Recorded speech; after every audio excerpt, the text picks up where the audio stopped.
What is up, YouTube? Today I'm coming back at you with another tabletop RPG review. And today's is a little bit more well-known of an RPG. Excuse me. So, I'm not going to be doing your traditional review, going over through every single mechanic and stuff like that. There's other reviews out there, so if you want to get like an in-depth review of just the mechanics and what it's like, go check out one of the many reviews there are of this. But today I'm going to be reviewing Dungeons & Dragons 5th edition from the perspective of somebody coming from Pathfinder. So that's going to be my main difference. I'm going to go through my thoughts of this game coming from somebody who has played Pathfinder as their core role-playing game.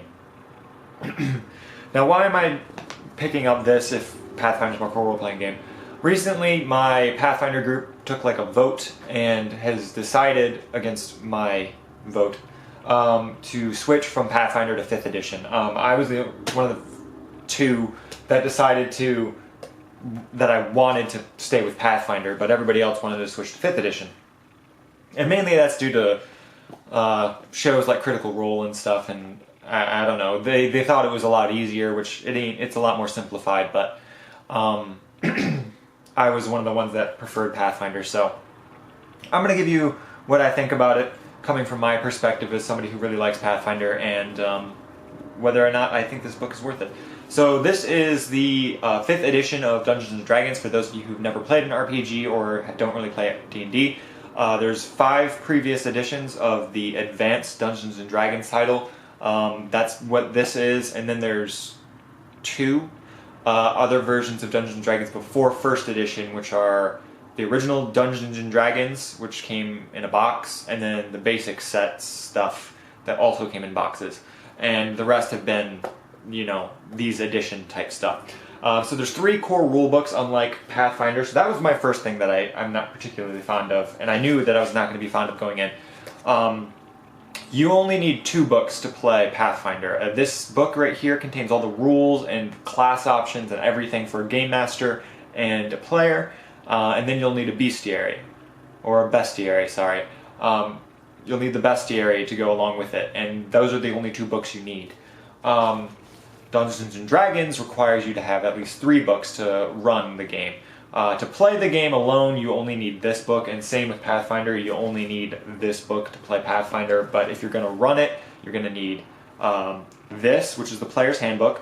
You'll need the Dungeon Master's Guide and the Monster Manual. So you need 3 books for this. Each book retails at cover price for $50. You can find them cheaper at other places. I found mine for about half off, so you can get them cheaper. But the retail cover price, if you get it at like a bookstore or something, is going to be $50. So a little bit pricey, but yeah. So I do plan on picking up the rest of the books and reading through those, but for now I'm only going to be a player, so this was like my core one that I needed to pick up. So what makes this different than Pathfinder? So Pathfinder is actually a game based on an earlier version of Dungeons & Dragons. It's literally a direct spin-off of Dungeons & Dragons 3.5. It's almost the exact same game. This is almost the exact same game as Dungeons & Dragons 3.5. It just tweaks it a little bit and rebalances some of the classes. But other than that, it's directly compatible for the most part with 3.5 and somewhat 3. So it's an older version of the game. It's 2 editions earlier than the 5th edition of Dungeons & Dragons. So there's a lot of similarities, but there's also quite a lot of differences. So one of the big things that I noticed straight off the bat when flipping through this book was something that's a big part of Pathfinder and your character building experience and leveling up is something called feats. And these are sort of things that you can do. Let me just flip to... I don't know where the feats section is. I have a bookmarked here. I'll look at it real quick. Feats. So feats are these things in Pathfinder and Dungeons & Dragons 3.5 that are like abilities that your character can do. So for instance, there's a feat called Deadly Stroke. And it's got some flavor text that says, with a well-placed strike, you can bring a swift and painful end to most foes. It's got a bunch of requirements, and then it gives you a benefit of what they can do. So basically, like that feat right there would institute a bleeding effect on a character. And so there's abilities like that that are called feats. So like knocking people over or grabbing things in a certain way and doing extra damage and stuff like that. There's a lot of things in there, and that's a very core component to Pathfinder in 3.5 is feats. Dungeons & Dragons 5th edition does have a section on feats, which I thought was going to be, from what I had heard people recommending this to me for a while now. My brother and my game master from Pathfinder had been recommending that I check out 5th edition for a while. And they said it's basically the same thing. And so I assumed that a lot of the core mechanics would transition over. But, see, it's got such a small section, it's actually hard to find. There are feats in this game, but they are not required, and they're actually up to the dungeon master if they should be included in the game at all. So you can play Dungeons & Dragons 5th edition without feats altogether, and it supposedly will still be balanced. So that is something that is completely different to me. Since such a large section of Pathfinder is feats and stuff, so that's one thing that I found very different, and I'm not sure how I like that yet. My group will be playing with feats, so it should be a little bit more easy for me. We all decided to play with feats just because that's what we're used to, and I personally really like feats, so that's something we'll be playing with. But the feats in here are very scaled back. You don't have nearly as many. I can't really find them off the top of my head, but they are, let's see, we're in the spellcasting section. Let's look it up really quick. So, let's see, feats are page 165 to 170. We'll go there. Alright, so feats. You have a very small, you have 5 pages of feats in here. That's not a lot at all. And the way feats work in this are, your prerequisites are a lot smaller. So for instance, your feats in Pathfinder, some of your requirements would be like, some had a lot of requirements, such as the one for Deadly Stroke. You require prerequisites of other feats, such as Dazzling Display, Greater Weapon Focus, Shatter Defenses, Weapon Focus, and Proficiency with the selected weapon, and a base attack bonus of at least +1. So those are prerequisites for, on average, you do have some less ones, but mostly there's 2 or 3 prerequisites for a feat. In the new D&D edition, prerequisites for feats mainly are just, for instance, for the Grappler feat, you only need Strength 13 or higher, and that's it. And then you can take that feat if you want. Now, the way feats work in 5th edition are quite different than Pathfinder. So, for instance, in Pathfinder, everybody starts with, I think, 2 or 3 feats. I can't remember if it's 2 or 3. I think it's 2. I'm pretty sure it's 2 feats. And if you're human, you get a bonus feat, so then they start with 3. In D&D 5th edition, the way that feats work is every couple levels, I think it's depending on your class or race. It's pretty sure it's dependent on class. Yeah, so it's dependent on your class. But I'm pretty sure every class progresses the same way for feats and ability scores. So every, looks like a couple levels, so like at 4th level, you'll get, for a cleric, they'll get an ability score improvement. Now, instead of taking that ability score improvement like you normally would, you can, if you're playing with feats, you can take the option to substitute it for a feat. So you're going to be gaining a lot less feats in 5th edition, and it will also forego your ability score improvement. So there's actually a downside to using feats in this game, whereas in Pathfinder, you get your ability score improvements and you get feats, and you get a lot more feats. So that's very different in the way that feats are granted, and so that's also part of the reason why there's only 5 pages of feats in this book. Now, one thing about this is basically one other big change between Pathfinder and this is the way that skills work. Now, this also goes into something called the proficiency bonus and how that works as well. So in this game, the way that skills work are... actually, I'll talk a little bit about Pathfinder first, because that's going to be my base of reference, because that's what I'm used to. So in Pathfinder, you have... I'm going to have to talk about two different mechanics here, because they kind of combine them in 5th edition. You have your base attack bonus, which is something that at every level, each class has a chart. As you can see here, I don't know how well you're going to be able to see that, but there's a chart there, and it tells you what your base attack bonus is as you level up. So at level 1, you have a base attack bonus of 0. And then at level all the way down to level 20, for a cleric, their maximum base attack bonus they can get on their first strike is plus 15. Now, for skills, the way skills work is each class has a set number of skills that are called class skills, and they get an automatic plus 3 if they train in that skill, and it's a class skill. So they'll get a total of plus 4 in that skill. And the way skills work in that game is every single level you'll get a set number of skill points, and you can spend those skill points to add modifiers to those certain skills when you roll for them. So say you wanted to be increase your sleight of hand. Say it's a class skill for you. So that's plus 3 automatically. Say you put 1 point into it, that's plus 4, and then you want to spend another, and then that's plus 5. And that's basically how skills work in Pathfinder. You just add the skill experience points and put them in.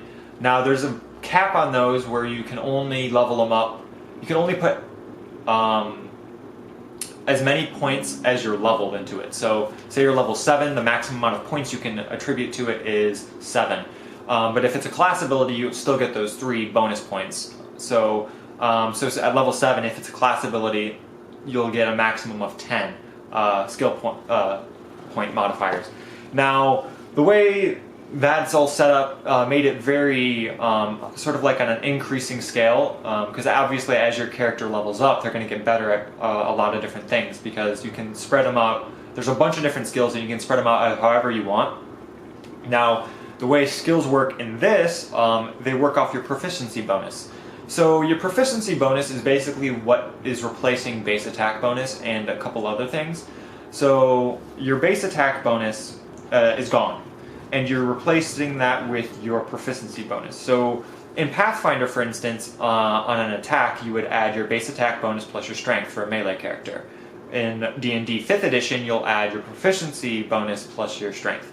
And now, why I say that is replacing it, it's not exactly a one-to-one comparison, because they've scaled back the power level quite a lot in 5th edition. So here we go. Every single character has the same proficiency bonus scale. So unlike Pathfinder rule, whereas the monk gets plus 20 to their final strike, and the cleric gets plus 15 for their final strike, everybody ends up at the same proficiency bonus, which is a plus 6. So that's the maximum proficiency bonus you'll end up at. And that proficiency bonus, like I said, replaces your base attack bonus.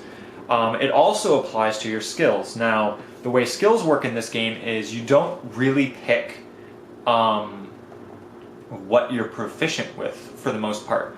Your skills are given to you based on what class you use. Now, everybody can use every skill, from what I understand. I didn't read too much into skills because I haven't started playing yet. And I find very complex games like this are better to start playing and then learn the rules, rather than try to learn the rules and then start playing. So I haven't read every single rule in here, but I've glanced over at least all of them, and I've got a decent understanding. But from what I understand, you don't really add points into your skills, because there's nothing about how many skill points you get per level. So the way skills work, from my understanding, is every class gets certain skills that they're proficient with. So, for instance, we're on the Druid page here, and the Druid's skills that they get to choose from, because they get to choose from 2 that they're proficient with, and then they'll add their proficiency bonus whenever they're using those skills. And that will be, they'll get to choose from Arcana, Animal Handling, Insight, Medicine, Nature, Perception, Religion, and Survival. Now, your skills still take your ability modifiers into account, but the 2 that you pick for your class will also get the proficiency bonus added on. Now, the proficiency bonus also applies over into your saving throws. So your saving throws, again, in Pathfinder had a different modifier that was separate from your base attack bonus and your skill modifiers themselves. So, for instance, your monk, he has a small section here, and those are his saving throws, and they level up differently compared to every other class. So at level 1, a monk has a +2 to his fort save, and +0 to his reflex and will saves. But at level 20, he'll get +12 to his fort save, +6 to his reflex, and +6 to his will. Now, the way it works in D&D 5th edition is it uses your proficiency bonus. So it uses it the same way that your skills work. So you still have your, I believe you get, I'm not 100% sure you get your ability modifiers and your saving throws for this one, but for sure, saving throws that you are proficient with, you get your proficiency bonus added onto it, which is very different. So now what do I think about proficiency bonus? I think that proficiency bonuses are actually a good change. I actually really like the way the proficiency bonus works. It really simplifies some of the core, fundamental, hard-to-grasp concepts in Pathfinder, and it also scales back the amount of modifiers you really have to keep track of, which is something that you really have to pay attention to in Pathfinder. You don't quite have to do as much in this game.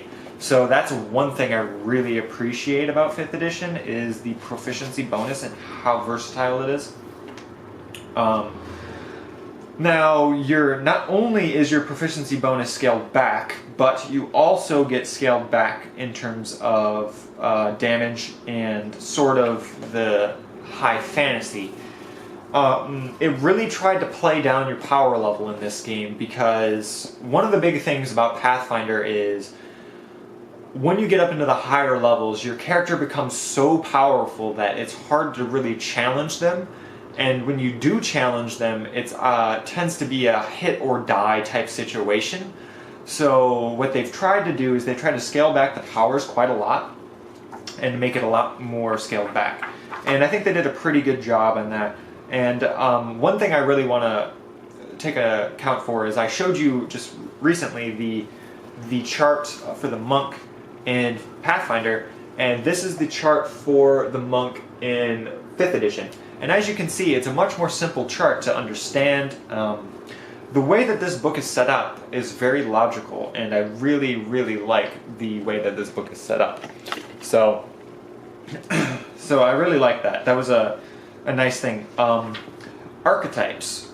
Archetypes are a really big thing in Pathfinder, and they're something that I really, really like, and that was one of the key things that I knew I was going to be missing coming to 5th edition. There's not really your traditional archetypes as they are in Pathfinder.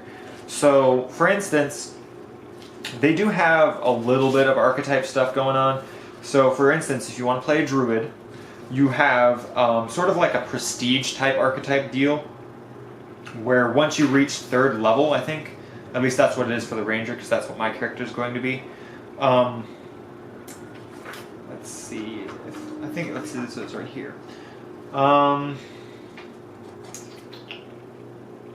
Maybe I'm mistaken. All right, let's just go to the fighter. So, at level 3, I believe, at level...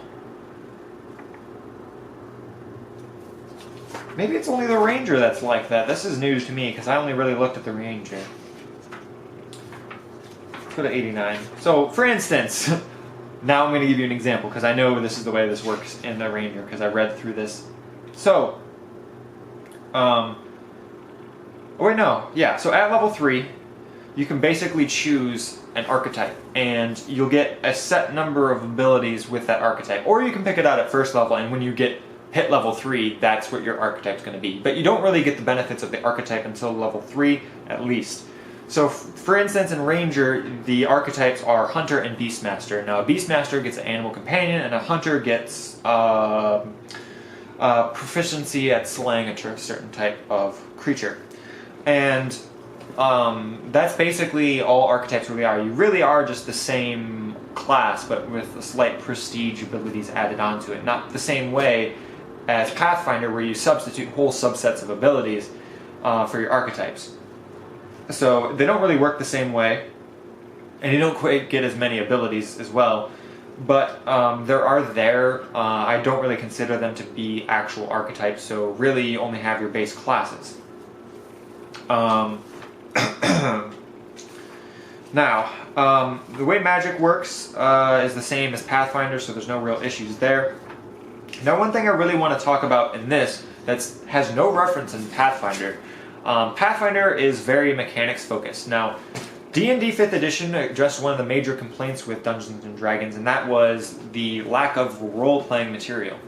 Now, this is probably my biggest thing I don't like about 5th edition, and that is the background traits. I don't personally like them. What background traits are is they're bonuses that you get for giving your character a certain background. So I'll flip to the backgrounds page here. So in the background page you have details about your alignments, your inspirations, and stuff like that.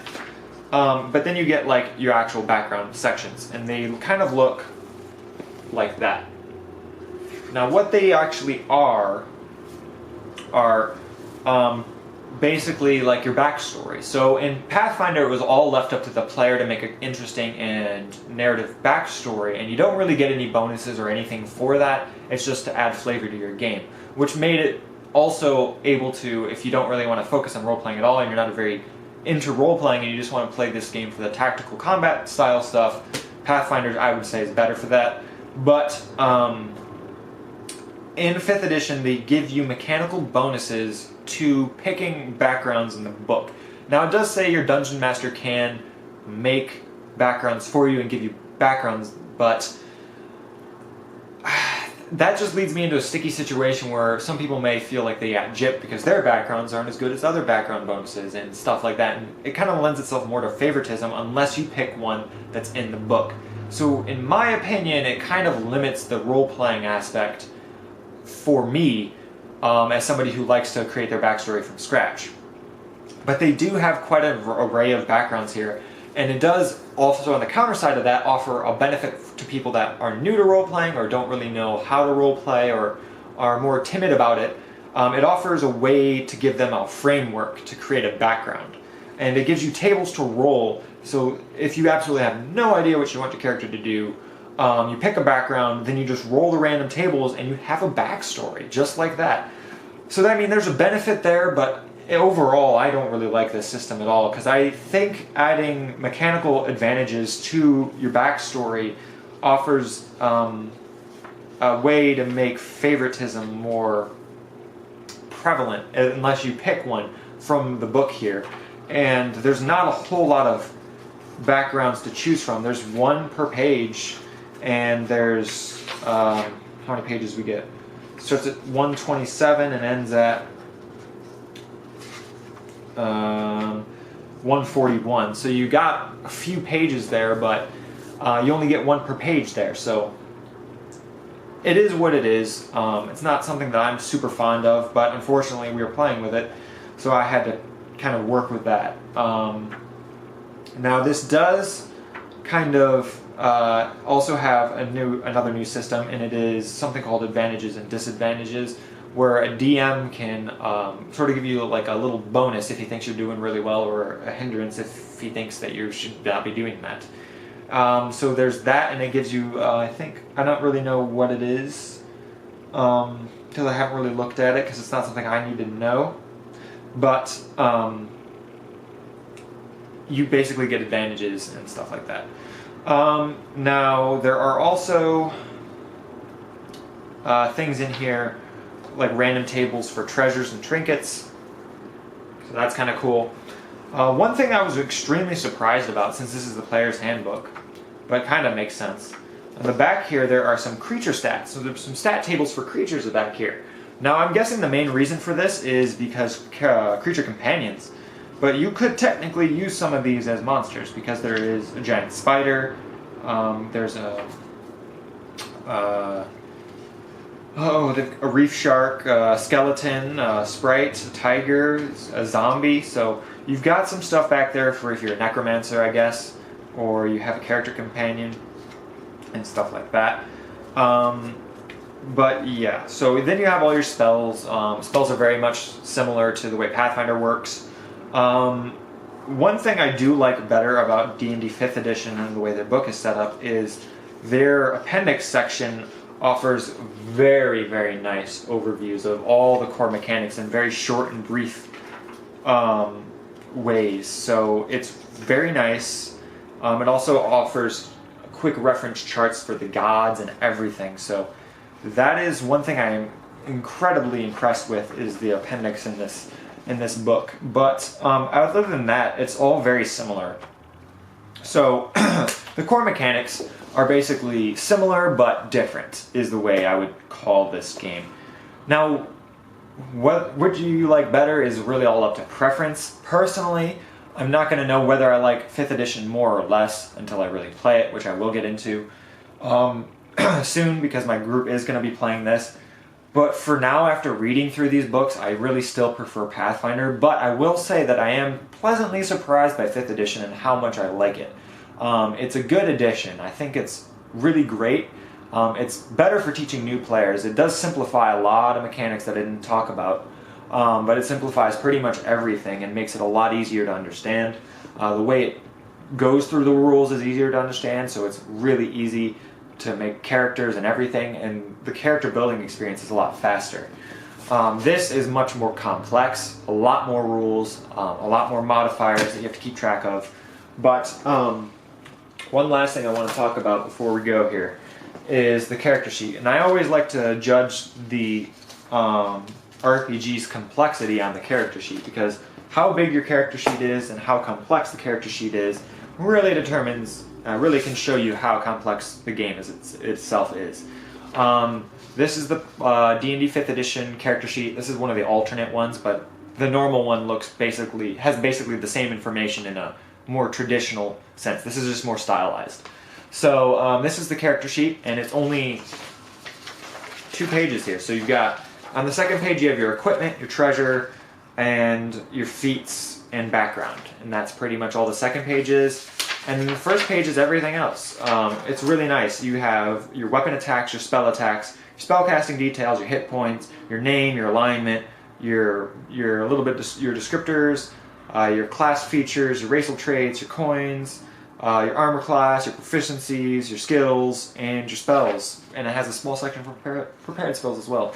So it has everything you need in these 2 pages, which, coming from the 5 to 7 pages of the Pathfinder character sheet, it is a greatly slimmed down character sheet, which means I think playing this game will be a lot quicker, a lot more intuitive, and I think it'll be easier to grasp experience overall. So that's basically everything that I have to say about D&D 5th edition. I really like this book. I really like the game, and I think it's a good addition to the D&D franchise. Sorry about that late jump cut, but I ran out of recording space. But I think it's a great addition to the D&D franchise, and I think that everyone should really give this one a chance. And I can understand why this is a lot of people's favorite. It does everything decently. It's a middle-of-the-road game, I think, where everyone can sit down really and enjoy D&D 5th edition. Do I think it's the best version of D&D for everyone? No. I think that some people that want more complexity are going to gravitate more towards 3.5 and Pathfinder. I think more people that are looking for even simpler mechanics might gravitate more towards D&D Basic or stuff like that. But for a game that anyone can pick up and play for role-playing games, this does one of the best jobs I've ever seen. It's fantastic, and I think that's part of the reason why it's overtaken Pathfinder and regained its dominance as #1 RPG, because if some of you may not know this, but there was a period in time where D&D was dethroned as the most popular RPG, and Pathfinder had actually become the most popular tabletop RPG. But with 5th edition, they've regained their title, and I can see why. It's definitely very well done, and I think one of the other main reasons for this is the amount of materials. They're doing something very smart, in my opinion, for release schedule. They're releasing the books for this game very slowly, and they're very cautious to release class options. Pathfinder has in itself become very bloated. There's multiple books that you have to go through to get every single class. And by no means do I think I'm ever going to buy and get every single class option for Pathfinder. And that's one nice thing about D&D is the way that they're doing their release schedule is it'll be a lot easier to get all the material that you want. And it won't be as imbalanced and bloated. So overall, I really like 5th edition. I think it's a great version of D&D. It's not my favorite yet. Still remains to be seen, but for now, Pathfinder is definitely still my favorite. And I'm excited to check it out, more so than I thought I would be. I do wish that feats were a little bit more prevalent, but I can understand that would gear more towards the 3.5 and 3 players. So that's all I have for you guys. Let me know what you guys think in the comment box below. Do you play D&D? What do you think about 5th edition? Do you like Pathfinder or anything like that? Just let me know in the comment box below what you think, and thank you guys for watching, and I'll see you guys next time. Peace.